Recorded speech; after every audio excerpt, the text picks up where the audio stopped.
आपका फिर से स्वागत करता हूं अपने यूट्यूब चैनल में। जैसा कि आप लोग जानते हैं, हम नए नए रिसर्च लाते रहते हैं। आज इसी प्रकार से एक और अनबॉक्सिंग के साथ हमारी नई रिसर्च।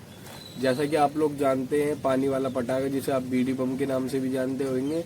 अब इसे हम क्या करेंगे, हम इसे खोल के देखेंगे।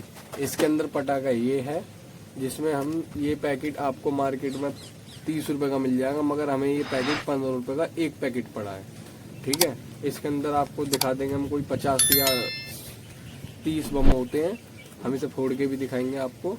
आप बने रहे वीडियो में। जैसा कि पहले तो एक मैं ऐसे ही नॉर्मली फोड़ूंगा।